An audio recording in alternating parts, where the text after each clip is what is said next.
രാഹുൽ ഗാന്ധി വിചാരിച്ച കാര്യം നടന്നു. അത് സ്റ്റേറ്റ് ബാങ്ക് ഓഫ് ഇന്ത്യ തന്നതല്ലേ, സർക്കാർ കൊടുത്തില്ലല്ലോ. മറ്റത് ICICI ബാങ്ക് തന്നതല്ലേ, സർക്കാർ തന്നില്ല. ഈ ന്യായം ചെപ്പക്കുറ്റിക്ക് അടിക്കണ്ടേ ഇവൻ്റെയൊക്കെ? ഇലക്ട്രോണിക് വോട്ടിംഗ് മെഷീൻ എല്ലാം കൃത്രിമമാണെന്നൊക്കെ പറഞ്ഞ ആൾക്കാർ ഇപ്പോൾ എവിടെ മിണ്ടുന്നില്ല? ഇപ്പോൾ അവരുടെ കുത്തിന് പിടിക്കണ്ടേ?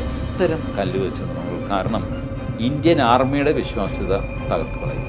പട്ടാളത്തെപ്പറ്റി കള്ളം പറഞ്ഞ ആളിനെ ആ സ്പോട്ടിൽ പൊക്കി അകത്താക്കണം.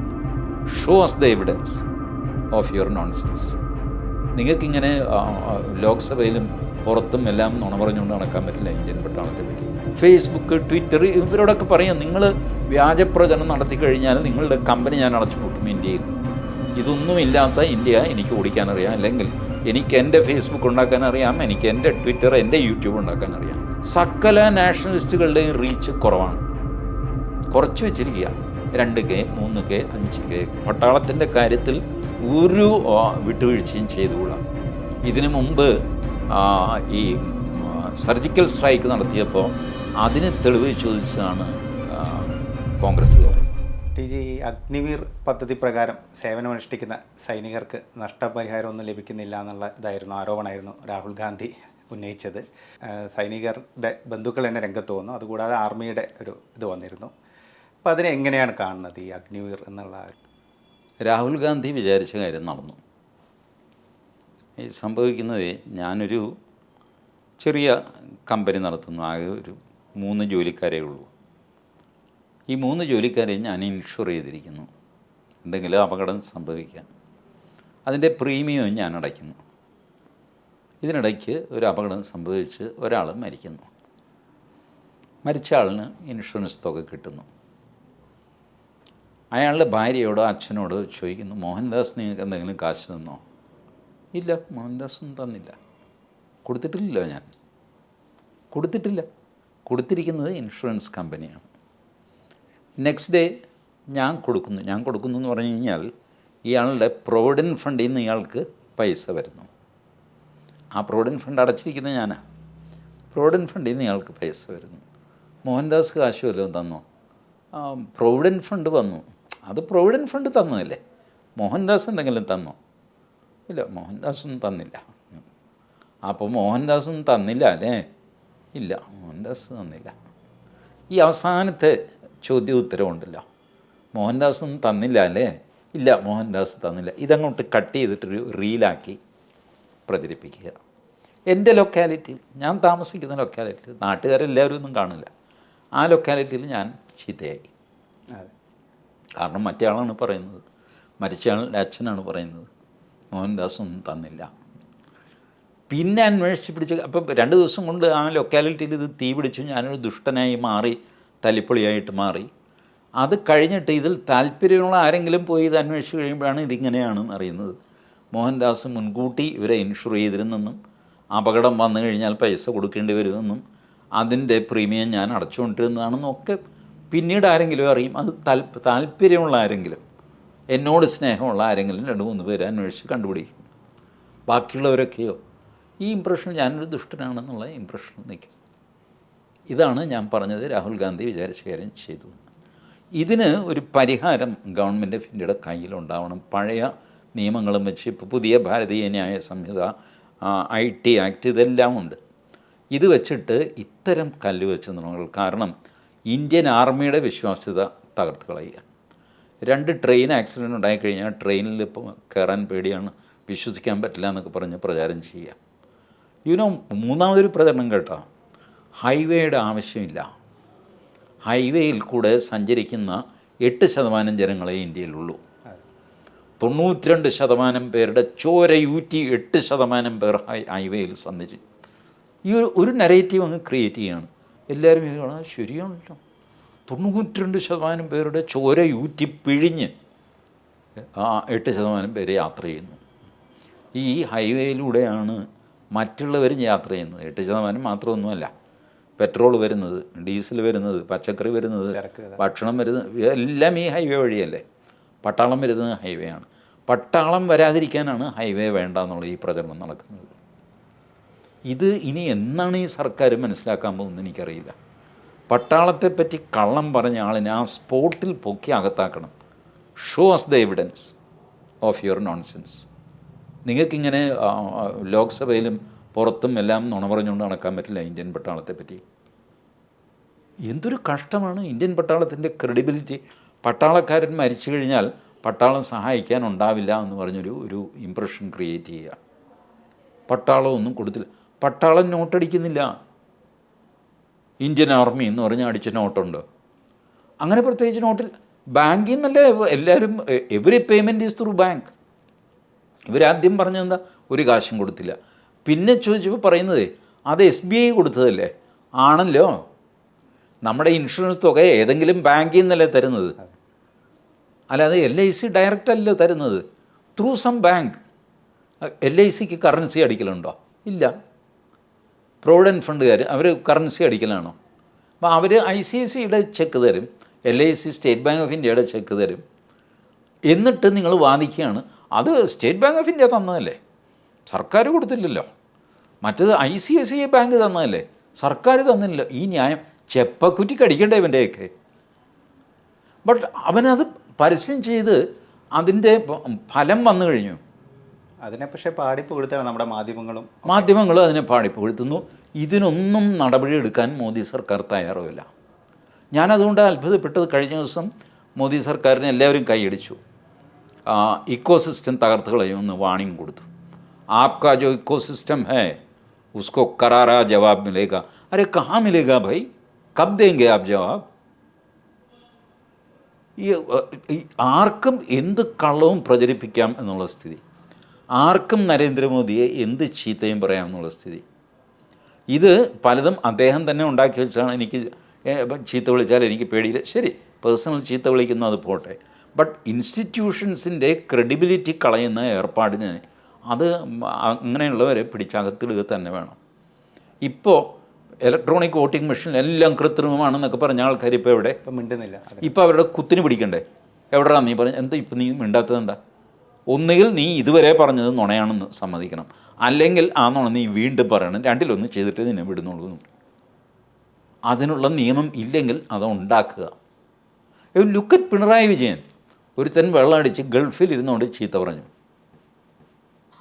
പട്ടാൻ കടിച്ചു, ഞാൻ വെള്ളമടിച്ചപ്പോൾ പറഞ്ഞു പോയാന്നൊക്കെ പറഞ്ഞ് പിറ്റേ ദിവസം അടുത്ത വീഡിയോ ചെയ്തു വിട്ടില്ല. അവനെ ഇവിടെ കൊണ്ടുവന്ന് അറസ്റ്റ് ചെയ്യിച്ചു പിണറായി വിജയൻ. പിണറായി വിജയൻ്റെ അത്രയും പോലും ധൈര്യം നരേന്ദ്രമോദിക്കില്ല എന്ന് പറഞ്ഞാൽ എന്ത് ചെയ്യും?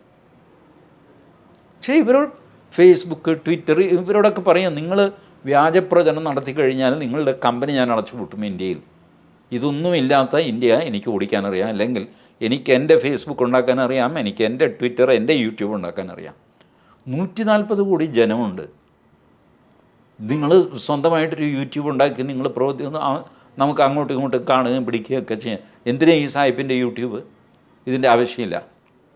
അവരിപ്പോൾ നോക്കുക, അവർ സകല നാഷണലിസ്റ്റുകളുടെയും റീച്ച് കുറവാണ്, കുറച്ച് വെച്ചിരിക്കുക. 2K, 3K, 5K ഒക്കെ. അത് സ്റ്റേറ്റ് ബാങ്ക് ഓഫ് ഇന്ത്യ തന്നതല്ലേ, സർക്കാർ കൊടുത്തില്ലല്ലോ. മറ്റത് ICICI ബാങ്ക് തന്നതല്ലേ, സർക്കാർ തന്നില്ലല്ലോ. ഈ ന്യായം ചെപ്പക്കുറ്റി കടിക്കണ്ടേ ഇവൻ്റെയൊക്കെ. പട്ടാളത്തിൻ്റെ കാര്യത്തിൽ ഒരു വിട്ടുവീഴ്ചയും ചെയ്തുകൂടാ.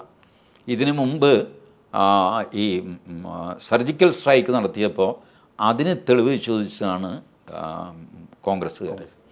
അന്ന് ലീഗൽ ആക്ഷൻ എടുത്തിരുന്നെങ്കിൽ ഇന്ന് ഈ തല്ലിപ്പൊളിത്തരം അവർ കാണിക്കുമായിരുന്നില്ല. അത് ചെയ്തില്ല. ചെങ്കോട്ടയുടെ അവിടെ കർഷക സമരം എന്ന് പറഞ്ഞിട്ട് നാടകം കളിച്ച് ചെങ്കോട്ടയിൽ ഖാലിസ്ഥാൻ്റെ കൊടിപൊക്കി. അന്ന് ആ കൊടിപൊക്കിയവനെ വെടിവെഴിച്ച് വീഴ്ത്തിയിരുന്നെങ്കിൽ പിന്നീട് പ്രധാനമന്ത്രിയെ വഴി തടയുമായിരുന്നില്ല. പഞ്ചാബിൽ ഓവർ ബ്രിഡ്ജിൽ വഴി തടഞ്ഞില്ലേ, ആ സംഭവം ഉണ്ടാകുമായിരുന്നില്ല. ചില കാര്യങ്ങൾ ചെയ്യേണ്ട സമയത്ത് ചെയ്തില്ലെങ്കിൽ നമുക്ക് വലിയ ദോഷം ചെയ്യും. അതിന് ആരുടെയും സർട്ടിഫിക്കറ്റിന് കാത്തു നിൽക്കേണ്ട ആവശ്യമില്ല. അമേരിക്കയുടെയും കമൻറ്റ് നോക്കണ്ട, ജർമ്മനിയുടെയും കമൻറ്റ് നോക്കണ്ട. ഇവിടെ ചെയ്യാനുള്ളത് please implement that ruthlessly, otherwise the nation will suffer. Personally ഇപ്പോൾ എന്നെ ഒരാൾ ചീത്ത വിളിച്ചു, എനിക്കൊന്നും സംഭവിക്കാനില്ല. പക്ഷേ പട്ടാളത്തെ ഒരാൾ തെറ്റിദ്ധരിപ്പിക്കുക, പട്ടാളത്തിലുള്ള വിശ്വാസം ഇല്ലാതാക്കുക, ഹൈവേയിൽ വിശ്വാസം ഇല്ലാതാക്കുക, ട്രെയിനിൽ വിശ്വാസം ഇല്ലാതാക്കുക, ഓരോ ഇൻസ്റ്റിറ്റ്യൂഷൻ്റെയും വില കുറച്ച് കൊണ്ടുവരിക കണ്ടിന്യൂസ് ക്യാമ്പയിനിലൂടെ, അത് അനുവദിച്ചു കൊടുക്കാവുന്നതല്ല. അതിന് വളരെ സ്ട്രിക്റ്റായ നിയമം ഇപ്പോൾ തന്നെ ഉണ്ട് നിയമങ്ങൾ. ഇനി അതില്ലെങ്കിൽ നിയമം പാസ്സാക്കിയിട്ട് ഇത് നടപ്പിലാക്കുക. അതല്ലാതെ രാഷ്ട്രത്തെ ഇങ്ങനെ കുറേ കള്ളന്മാരുടെ കയ്യിലേക്ക് അവരുടെ പരിദൂഷത്തിന് വിട്ടുകൊടുക്കാൻ പറ്റില്ല. ഈ അതാണ് ഈ അഗ്നിവീർ പദ്ധതിയിൽ സംഭവിച്ചത്. ഈ അഗ്നിവീറിനെ ചുറ്റിപ്പറ്റിയുള്ള ഒരുപാട് കുപ്രചരണങ്ങൾ ഇപ്പം നിലവിൽ പ്രതിപക്ഷം ഉന്നയിക്കുന്നുണ്ട്. അതുമാത്രമല്ല കഴിഞ്ഞ തെരഞ്ഞെടുപ്പിലും അത് ഒരു ചെറിയ രീതിയിൽ ബാധിച്ചിട്ടുണ്ട്. പ്രത്യേകിച്ച് ഉത്തരേന്ത്യയിലെ പല സംസ്ഥാനങ്ങളിലും സൈനികർക്ക് കൂടുതൽ ഇതിൽ ഇപ്പോൾ ബീഹാറിലാണെങ്കിലും ഹരിയാനയിലൊക്കെ അത് ഒരു ഇലക്ഷൻ ഇതാക്കിയിട്ട് കൊണ്ടുവന്നിട്ടുണ്ട് കോൺഗ്രസ്. അപ്പം ആ ഒരു പ്രശ്നം, അതായത് കുറേ ദുരൂഹതകൾ ഇങ്ങനെ ഇവർ ഉയർത്തുന്നു. അപ്പോൾ ഇതെങ്ങനെ ഇതിനെ മറികടക്കാൻ പറ്റും? ഒരു ക്ലാരിറ്റി വേണ്ടേ? അതിൽ ക്ലാരിറ്റി ഉണ്ടാക്കേണ്ടത് സർക്കാരാണ്. ഇപ്പോൾ ഞാൻ പറയട്ടെ, ഈ കൊറോണ പീരീഡിൽ ഒരു റിക്രൂട്ട്മെൻറ്റും ആർമിയിലേക്ക് നടന്നില്ല. അതേസമയം ഒരു വർഷം 60,000 പേര് റിട്ടയർ ചെയ്തിരുന്നു.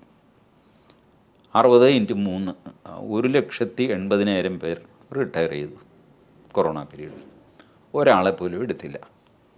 അങ്ങനത്തെ അവസ്ഥയിൽ ആണ് എമർജൻസി റിക്രൂട്ട്മെൻറ്റായിട്ടാണ് ഈ അഗ്നിവീറിനെ എടുക്കുന്നത്. അത് പെർമനൻറ്റ് കമ്മീഷനല്ല, 4 വർഷത്തേക്കാണ് എടുക്കുന്നത്. അവരെ എടുത്തിട്ട് പെട്ടെന്ന് ഈ നമ്മളുടെ ആവറേജ് ഏജ് മിലിറ്ററിയുടെ കുറയ്ക്കുക എന്നുള്ള ഉദ്ദേശത്തോടെയാണ് എടുത്തത്. ഇത് കൃത്യമായിട്ട് എടുത്ത സ്റ്റെപ്പ് പറഞ്ഞ് ജനങ്ങളെ മനസ്സിലാക്കുന്നതിൽ പരാജയപ്പെട്ടു. അഗ്നിവീറിനെ ചൊല്ലി ആരോപണം ഉണ്ടായപ്പോൾ അത് പരിശോധിക്കാം എന്നൊരു മറുപടി കൊടുത്തതല്ലാതെ വേറെ ഒന്നും ചെയ്തില്ല. അപ്പോൾ എന്തായി? When you are silent, your enemy will continue to speak. You speak out, you tell the truth. ഒരു സാധാരണ ജവാനും അഗ്നിവീറും തമ്മിൽ വ്യത്യാസം എന്താണ്? ഇത് പറഞ്ഞാൽ ആൾക്കാർക്ക് മനസ്സിലാവും. ഏതെങ്കിലും കമ്പനിയിൽ പെർമനൻ്റ് ജീവനക്കാരൻ്റെ ഫെസിലിറ്റീസ് ടെമ്പററി ജീവനക്കാരന് കിട്ടുമോ? കിട്ടില്ല. This is a temporary. Why do you see it as an employment? പട്ടാളത്തിൽ അതൊരു ജോലിയല്ല, അതൊരു ഡ്യൂട്ടിയാണ്. ഒരു എംപ്ലോയ്മെൻ്റായിട്ട് പട്ടാളത്തെ കാണരുത്. അങ്ങനെ കാണുന്ന സ്വഭാവം ഭാരതീയർക്ക് ഉണ്ടായിരുന്നില്ല. ഇതിപ്പോൾ ഉണ്ടാക്കിക്കൊണ്ടുവരാൻ മനഃപൂർവ്വം ശ്രമിക്കുകയാണ് രാഹുൽ ഗാന്ധിയും കൂട്ടരും. അതൊരു ജോലിയല്ലേ? ഇതാണ് ചോദ്യം. അതുകൊണ്ട് പട്ടാളക്കാർ മരിക്കുമ്പോൾ ഇവരുടെ ന്യായം കണ്ടിട്ടില്ലേ? അയാൾ ശമ്പളം കൊടുത്തു, മരിക്കാനല്ലേ ശമ്പളം കൊടുത്തത്, മരിക്കുമെന്ന് അറിഞ്ഞുകൊണ്ടല്ലേ അയാൾ ജോലിക്ക് പോയത്. ഇങ്ങനെ ഇതൊരു സാധാരണ സർക്കാർ ഉദ്യോഗമാണ് പട്ടാളം എന്ന് പറഞ്ഞു കഴിഞ്ഞാൽ, അതിനപ്പുറത്തേക്കൊന്നുമില്ല എന്ന് വരുത്തി തീർക്കുക. അങ്ങനെ രാജ്യത്തിൻ്റെ സുരക്ഷയെ തകർക്കുക. ഇത് മനസ്സിലാക്കി ആക്ഷൻ എടുക്കേണ്ടത് ഗവൺമെൻറ് ഓഫ് ഇന്ത്യയാണ്. ഉടൻ തന്നെ അവരത് ചെയ്യുമെന്നാണ് ഞാൻ പ്രതീക്ഷിക്കുന്നത്. അല്ലാതെ ഇങ്ങനെ മുന്നോട്ട് പോകാൻ നമുക്ക് സാധ്യമല്ല. ഈ അഗ്നിവീർ സംവിധാനം പുനഃപരിശോധിക്കണം എന്നുള്ള ഒരു ആവശ്യമൊക്കെ ചില കോണുകളിൽ നിന്ന് ഉയർന്നിരുന്നു. ശരിക്കും അതിൻ്റെ ഒരു ആവശ്യമുണ്ടോ? അല്ലെങ്കിൽ ഈ സംവിധാനം ഉണ്ട്. അത് തുടങ്ങിയപ്പോൾ തന്നെ രാജ്നാഥ് സിംഗ് തന്നെ ലോക്സഭയിൽ പറഞ്ഞു, രാജ്യസഭയിൽ പറഞ്ഞു, ഇത് ഞങ്ങൾ പുനഃപരിശോധിക്കും. ട്രയലായിട്ടാണ് ഇപ്പോൾ ഈ ബാച്ചിനെ എടുത്തിരിക്കുന്നത്. ഇതെങ്ങനെ വർക്ക് ചെയ്യുന്നു നോക്കാം, നോക്കിയിട്ട് വേണ്ട മാറ്റങ്ങൾ വരുത്തും. ഈ പറഞ്ഞ അപ്പർ ഏജ് ലിമിറ്റ് പോലും ഇപ്പോൾ 24 അത് 26 ആക്കുന്നതിനെ പറ്റി കൂടെ ആലോചിക്കും. അപ്പോൾ റെഗുലർ റിക്രൂട്ട്മെൻറ്റ് അത് നടന്നുകൊണ്ടേയിരിക്കും.